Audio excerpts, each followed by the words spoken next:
எவ்வாறு சிவபெருமான் தன்னுடைய நெறிகளில் அதாவது கட்டுப்போம் கருத்தை ஏமாற்றணும் யாரும் கேட்கிறாய் அப்படின்னு நம்ம கேட்பாரு.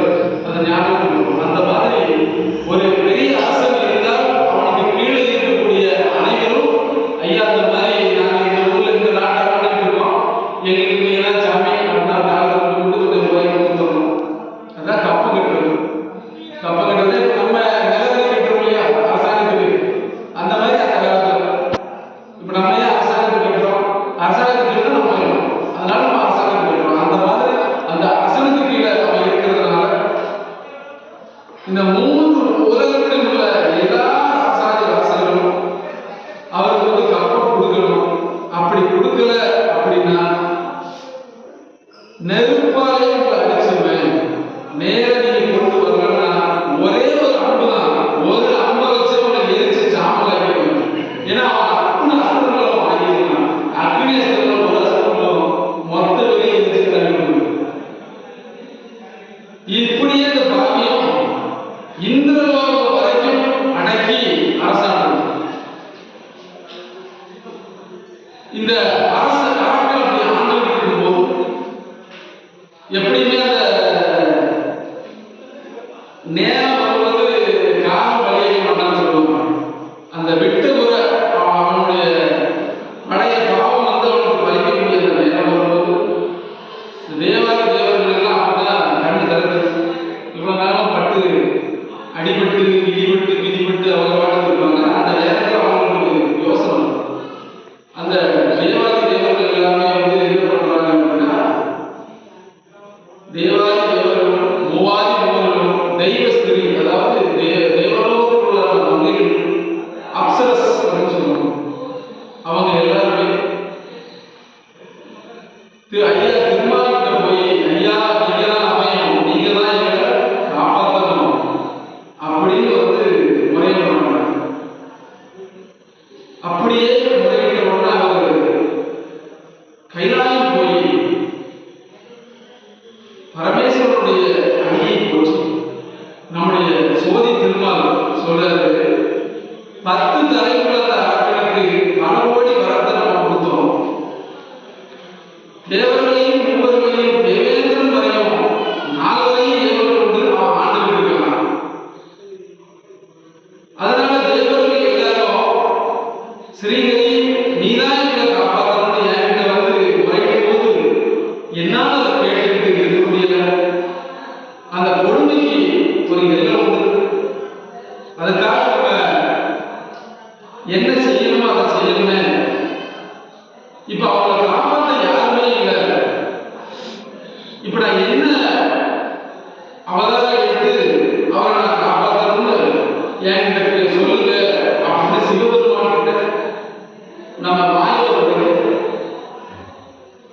மறையும் அகமதியும். ஏன் மறையும் அப்படின்னு சிவன் சொல்றாங்கன்னா அவர் தான் 4 மறைகளையும் 6 வேதங்களையும் 4 மறைகளையும் 6 சாஸ்திரங்களையும் படிக்கிறார்.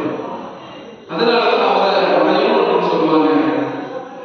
அந்த மறையும் ஆன சிவபெருமான் அவர் சொல்றாரு, இந்த பாவியான இந்த அரக்கனுக்கு நிறைய வரத கட்டுக்கடலாம் நம்ம கொடுத்துட்டோம். இந்த கொடுத்த வரத்தை என்னால் திரும்ப பறிக்க இயலாது அப்படின்னு அச்சுதத்தை சொல்றாரு. அப்ப என்னதான் நம்ம பண்ணலாம்? இவருக்கு ஒரு யோசனை தோணுது. அப்ப இவருக்கு என்ன வந்து வரமா வேண்டியிருக்க அது மாதிரியே நான் ஒரு பதிவு செய்து தேவர்கள் எல்லாருமே வானரமாக பூமியில் பிறந்திருக்க, அதாவது நம்ம வானர குலங்கள் பார்த்திருக்கோம். சுக்ரீவன் வாலி இதெல்லாம் வானர குலங்கள். இவங்க எல்லாம் யாருன்னா தேவர்கள். தேவாதி தேவர்கள் எல்லாரும் வானரமாக பிறக்கணும் அப்படின்னு கேட்கிறாங்க. நாங்க வந்து வானரமாக பிறந்த இந்த பிறப்புல நான் படுத்திருக்கக்கூடிய அந்த பாம்பு அரசன் ஆதிசேஷன் அனந்தராமன் அவனையும் நான் படுத்திருக்கிற வெள்ளிமலையையும் உட்கார்ந்து இருக்கக்கூடிய அந்த ஆசனத்தையும் இந்த 3 பேருமே என்னோட பிறக்கணும்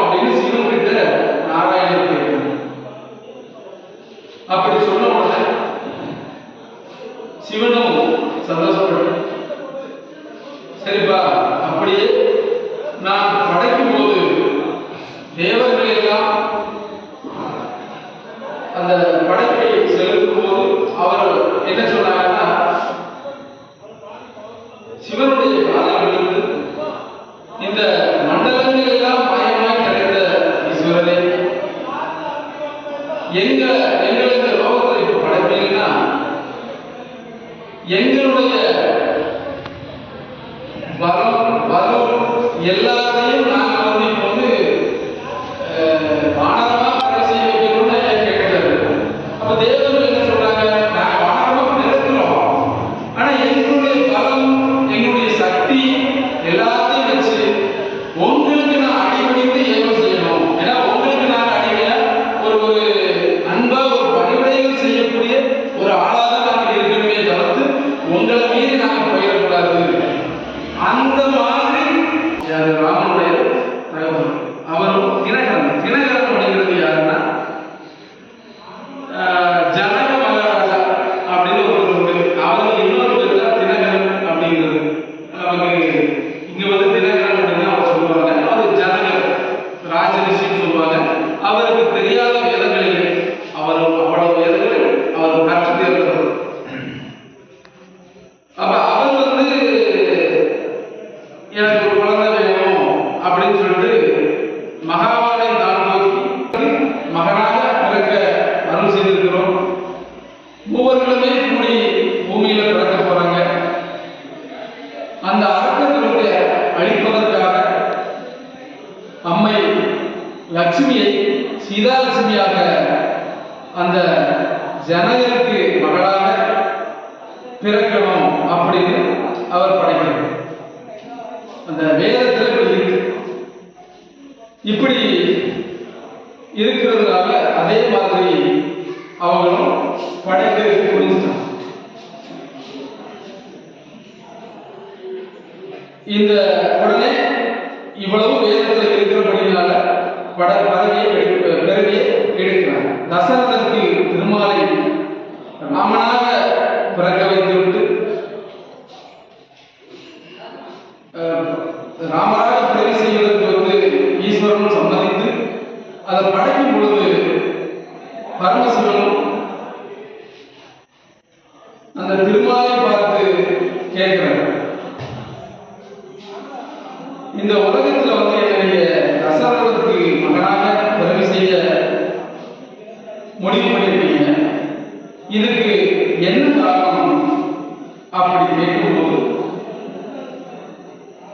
அந்த காரணத்தை கேட்ட மாயன் கேட்டவுடனே ஐயா சொல்றாரு, என்ன வந்து நீங்க வந்து இன்னாருக்கு தான் மகனா பிறவி செய்யணும் அப்படின்னு ஒரு காரணம் இருக்கு. ஏன் எதுக்காக நீங்க வேற மாதிரி கூட என்ன படைச்சிருக்கலாம்.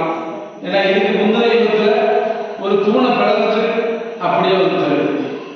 அதுக்கு முன்னாடி வந்து சரவண பொய்கையில இவருக்கு சொல்றாரு, நீயும் இந்த விஸ்வாச சுகசீல மாமனிதர்கிட்ட குசுவிச மாமனிதர் சொல்றாரு, நீயும் நானும் கூடி இந்த பூமியில பிறந்து எனக்கு ஒரு பெண் குழந்தை ஒரு மகளா பிறந்து உனக்கு ஒரு ஆண் குழந்தையும் மகனாக பிறந்து நம்ம ரெண்டு பேரும் அப்படியே சம்பந்தக்காரர்களாகி அப்படியே இந்த உலகத்துக்கு உதவி செஞ்சு நம்ம வாழ்ந்துட்டு இருக்கணும் அப்படின்னு நினைச்சு ஒரு பெரிய வேள்வி வளர்த்து அவங்க தவம் செஞ்சுட்டு இருக்கும்போது இந்த தவத்தை கண்ட ராவணன் நம்மளை வந்து கொல்லாம போறதுக்கு இவ்வளவு வந்து ஒரு குறுமுனிவன் சாபம் இருக்கு அப்படின்னு அந்த அரக்கன் வரத்தை வேண்டி சிவன் கிட்ட போகக்கூடிய அந்த வேலைகள் இவங்க ரெண்டு பேரும் தவம் பண்ணிட்டு இருக்கதா பார்க்கிறோம். இவன் ஏற்கனவே 3 உலகத்தையும் அடக்கி ஆண்டுட்டு இருக்காங்க. இப்படி அடக்கி ஆண்டுட்டு வந்து என்னடா இவங்க 2 பேரும் நம்மகிட்டே இங்க முன்னாடி வந்து நம்ம வரகைக்கு போகும்போது குறுக்க நின்று இருக்காங்க அப்படின்னு அப்படியே காலை வச்சுட்டு நம்மளே போயிட்டு இருக்கும்போது வழியில முள்ளு கிடக்கு குனிஞ்சு எடுக்க முடியல, ஒரு சின்ன கல் எடுக்கணும் காலை வச்சு தட்டணும் அப்படின்னு முனிவர்களையும் அப்படியே ஒரு காலை வச்சு ஒரு ஒத்து ஊத்திக்கலாம் சைடில் அப்படி ஒதுக்கி விட்டான். இந்த அரக்கன் அப்படி இந்த ராவணன் அப்படி அவங்க ஒத்தி விட்டதுனால அவங்க சொன்ன சாபம் இந்த மாதிரி வந்து நாங்க வந்து திருமாலையும் போற்றி தவத்தை புரிஞ்சுக்கிட்டு இருந்தோமே, அப்படி ஒரு தெய்வத்தை நினைச்சு நாங்க வந்து தவம் பண்ணிக்கிட்டு இருக்கும்போது மனசாட்சியே இல்லாம காலை எழுதி ஒரே ஒரு பத்தி பூஜையை கண்டா இந்த பாவத்துக்கு இந்த தவத்திலேயே நான் ஈஸ்வரரை நினைத்து ஒன்ன அறுக்க ஒரு ராமபானம் வந்து பிறக்க மாயனை எடுத்து அந்த துசுவீசு மாமுனியும் தசரதராக பிறந்து இருக்கவும் அதற்கு